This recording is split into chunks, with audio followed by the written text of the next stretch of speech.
So the story starts in Lesotho, and Lesotho is a very small country in Southern Africa, and I've gotten used to this while I'm in India, whereby people ask me, where are you from? And I'll say Lesotho, and they'll be confused.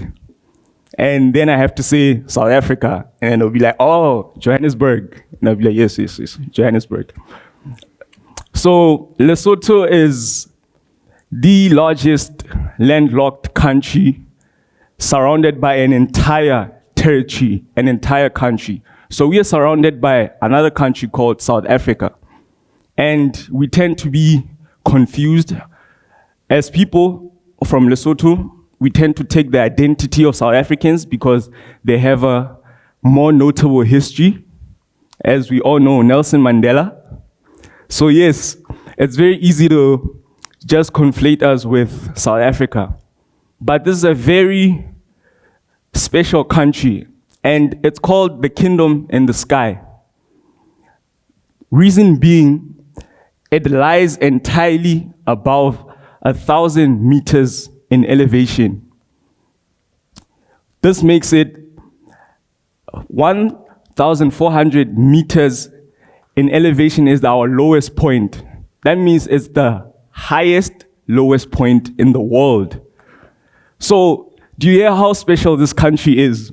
And nobody seems to know it every time I introduce myself and I tell them I'm from Lesotho. So, being born in this country, it's a very traditional rural country.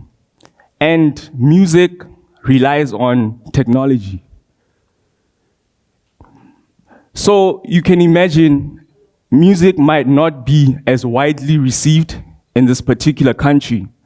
This therefore leads to people gravitating towards different careers, mostly farming, and that's why we have a very large agricultural sector, and mining.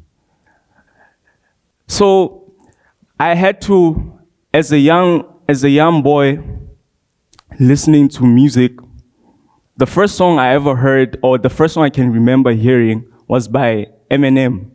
And it was in 2002, a song called Cleaning Out My Closet by Eminem. I'm sure we're all familiar with Eminem. Yes, he's an American rapper, Grammy Award winning. And the song, it woke something inside of me. And I still remember that moment till this day, and it happened in 2002. I had no idea at the time that it would shape the whole course of my life. Fast forward in 2010, during the World Cup in South Africa. See, there goes again South Africa. During the World Cup in South Africa, we had school holidays, so we were not going to school because the Soccer World Cup was happening in South Africa. I then heard another new Eminem song, and it was called Love the Way You Lie. Something different happened that day. I wanted to write a song similar. I also wanted to do that. I thought, if Eminem can do it, I can too. And I attempted, and I wrote a whole verse, and I basically tried to rap the verse in front of my cousin. She didn't like it very much, so I had to go back to the drawing board and work on it until I was proud enough to rap this verse in front of someone who was also a musician. And this person, I'm still grateful till this day because he was the first person to ever tell me, "You are very good at this. I think you have something special." And it was my first ever verse. So, moving past 2010, with the help of school, language, English, literature, I was able to get better at the skill, get better at rhyming, metaphors, and basically fall in love with language. Now came a very crucial time in my life whereby I was now done with high school in 2016, I matriculated, meaning I graduated from high school. And I had to have a conversation with my mother. And I like to refer to her as mommy. I had to have a conversation with mommy that, mommy, you've seen me all my life. I've always been a musician. I gravitate towards entertainment. When you have guests over, you want me to entertain them. So you can tell this is something I'm very passionate about. And I was surprised because she did not argue. And she said, then rightfully you have to study music. And she was taken aback by my solution or my reaction to that. And I had said, no, I don't think I want to study music. Having been born in Lesotho, there's so many musicians and they're not successful. We get to know of them, they become very famous, but they don't get to bear the fruits of their talent. I've noticed this particular problem and it doesn't sit well with me. So I figured maybe the problem is within the contracts. We always hear about musicians signing bad contracts, and that's what leads to their bad financial or their bad finances. So I said, I'm gonna pursue a law degree.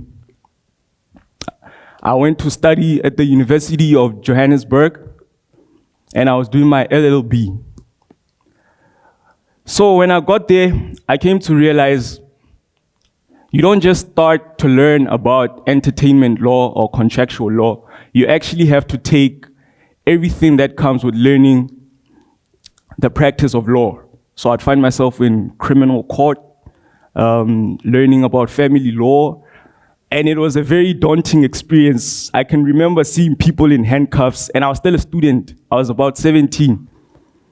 And it shook me. I very quickly realized that I was not supposed to be a lawyer. A year passed, and it was a failure.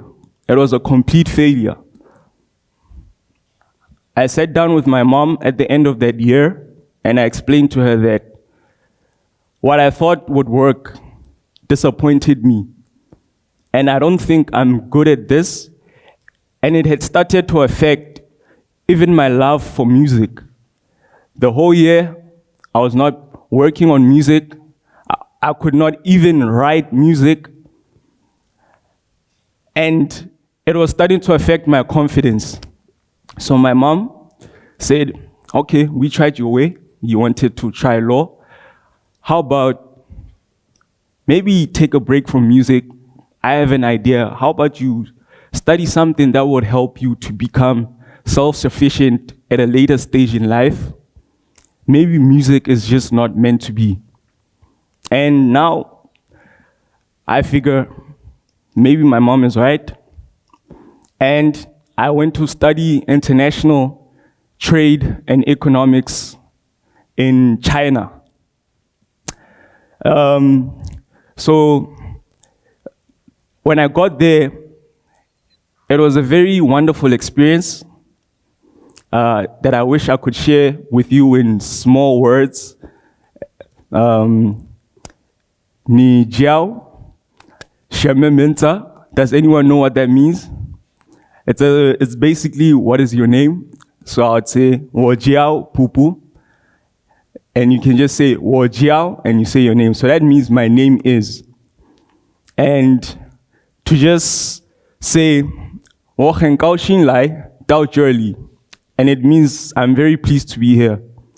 So it was a very wonderful experience in China, and everything was going well. I was learning international trade. And I had taken a break from music. So now COVID happens. It's 2019 leading to 2020. The world comes at a standstill. Schools close, and I have to go back home. I have to go back to Lesotho. And what I thought was gonna be a break for 2 weeks, because when COVID started, we were told, no, just get into your houses, quarantine, we'll be back in no time. 2 weeks became 2 years, waiting for things to go back to normal, waiting for China to open up their borders, and I was at home. During those 2 years, I went through chronic depression. I went through so much that I was beginning to question what my purpose was. And in this stage, I had to have a conversation with mommy once again that I tried to do things my way and it failed. And now I was trying to do things in your way and it seems to not be working. Something has to change. So I remember my mom always used to say, if you don't have the answers, just pray. And to be honest, I didn't read a book or I didn't watch a movie. I was not inspired by anything. I just simply prayed. And through those days, praying and looking for answers, I began to remember my love for music. And while I had this thought, it was so far-fetched because how could I even start to go back to music? I haven't written anything in 2 years. I haven't made any song. All my friends think I've quit music. No one is interested anymore. And I remember when it happened and my mom came to me and said, your grandmother had deposited 100 rands into a savings plan. And I think you should go and check out how much it has accumulated. It was totally unrelated to what I was going through. She was just like, please go to check how much this amount has accumulated to. When I got there, I got the information. It was close to 10,000 rands. And that's roughly 40,000 rupees. So now I have this burning sensation inside of me that this is happening for a reason. Why am I only finding this out now? And with that money, I decided to take a risk. Even mommy doubted that risk. That, are you sure this is how you want to spend the money? And I said, yes. There's just something I can feel that this is what's supposed to happen. And I decided to buy studio equipment, recording equipment with that money. At that stage, I had no idea what would happen. And it was a story of failure up till that point. But that particular failure, or that particular problem, as Desire has stated, that particular failure problem led to where I am today. So when you think of such a platform, you think it's all about success. To be on a stage, you have to succeed. But when I thought of it, I had to fail at law. I had to fail in China in order to be here today. So now I have the studio equipment and I start to make music, but still, you can make music at home and nothing can change. How do you make it a success? Now, I had to have another conversation with my mom and explain to her that I have an idea. I think I've finally figured out what's been lacking with the music or the state of music in my country. And that is the business of selling music.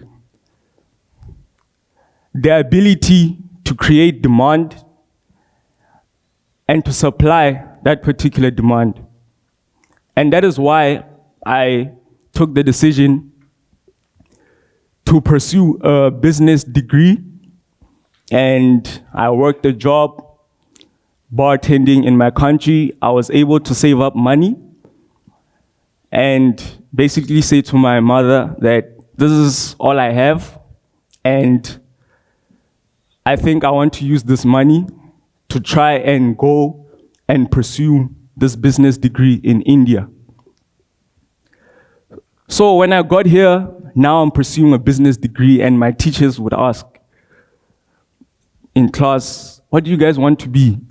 They would be shocked when they find out that I want to be a musician, because then what are you doing in class?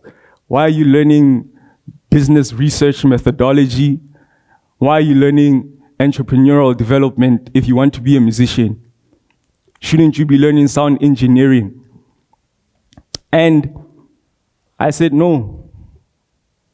I understand that music is a business, and in order to run a business, you need information, you need the knowledge that's very technical in order to understand the behavior, the psychology of people, and how you can supply that particular product, because it is in fact a product.